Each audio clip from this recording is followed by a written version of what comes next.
حضرت ابو محمد امام جعفر صادق کے حالات و مناقب۔ آپ کا نام نامی جعفر صادق اور کنیت ابو محمد ہے۔ آپ کے مناقب اور کرامتوں کے متعلق جو کچھ بھی بیان کیا جائے بہت کم ہے۔ آپ امت محمدی کے لیے صرف بادشاہ اور حجت نبی کے لیے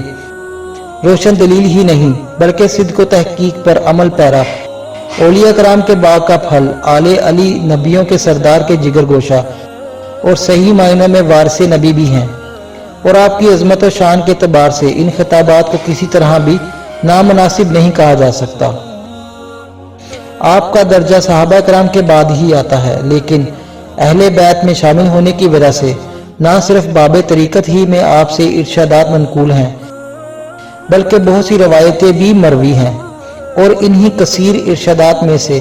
بعض چیزیں بطور سعادت ہم یہاں بیان کرنے کی کوشش کر رہے ہیں۔ اور جو لوگ آپ کے طریقہ پر عمل پیرا ہیں وہ 12 اماموں کے مسلک پر گامزن ہیں، کیونکہ آپ کا مسلک 12 اماموں کے طریقت کا قائم مقام ہے، اور اگر تنہا آپ ہی کے حالات و مناقب بیان کر دیے جائیں تو 12 اماموں کے مناقب کا ذکر تصور کیا جائے گا۔ آپ نہ صرف مجموعہ کمالات پیشوا طریقت کے مشائخ ہیں بلکہ ارباب ذوق اور عاشقان طریقت اور زہدان عالی مقام کے مقتدا بھی ہیں۔ نیز آپ نے اپنی بہت سی تصانیف میں طریقت کو بہت اچھے پیرائے میں واضح فرمایا ہے، اور حضرت امام باقر علیہ السلام کے بھی کثیر مناقب روایات کیے ہیں۔ خلیفہ منصور نے ایک شب اپنے بیٹوں کو حکم دیا کہ امام جعفر صادق کو میرے روبرو پیش کرو تاکہ میں ان کو قتل کر دوں۔ وزیر نے عرض کیا کہ دنیا کو خیر بات کہہ کر جو شخص عزلت و نشین ہو گیا ہو اس کو قتل کرنا کریم مصلحت نہیں، لیکن خلیفہ نے غضبناک ہو کر کہا کہ میرے حکم کی تعمیل تم پر ضروری ہے۔ چنانچہ مجبور ہو کر جب وزیر امام جعفر صادق کو لینے کے لیے چلا گیا تو منصور نے غلاموں کو ہدایت کر دی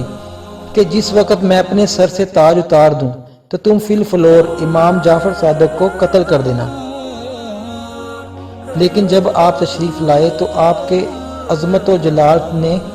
خلیفہ کو اس درجہ متاثر کیا کہ وہ بے قرار ہو کر آپ کے استقبال کے لیے کھڑا ہو گیا،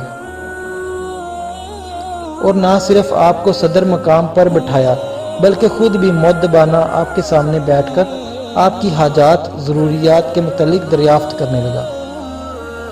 آپ نے فرمایا کہ میری سب سے اہم حاجت ضرورت یہ ہے کہ آئندہ پھر کبھی مجھے دربار میں طلب نہ کیا جائے تاکہ میری عبادت اور ریاضت میں خلل واقع نہ ہو۔ چنانچہ منصور نے وعدہ کر کے عزت اور احترام کے ساتھ آپ کو رخصت کیا، لیکن آپ کے دبدبے کا اس پر ایسا اثر ہوا کہ وہ مکمل 3 شب و روز بے ہوش رہا، لیکن بعض روایات میں ہے کہ 3 نمازوں کے قضا ہونے کے حد تک غشی طاری رہی۔ بہرحال خلیفہ کی یہ حالت دیکھ کر وزیر اور غلام حیران ہو گئے، اور جب خلیفہ سے اس کا حال دریافت کیا تو اس نے بتایا کہ جس وقت حضرت امام جعفر صادق علیہ السلام میرے پاس تشریف لائے تو ان کے ساتھ ایک بڑا سا اژدہا بھی تھا جو اپنے جبڑوں کے درمیان پورے چبوترے کو گھیرے میں لے سکتا تھا، اور وہ اپنی زبان میں مجھ سے کہہ رہا تھا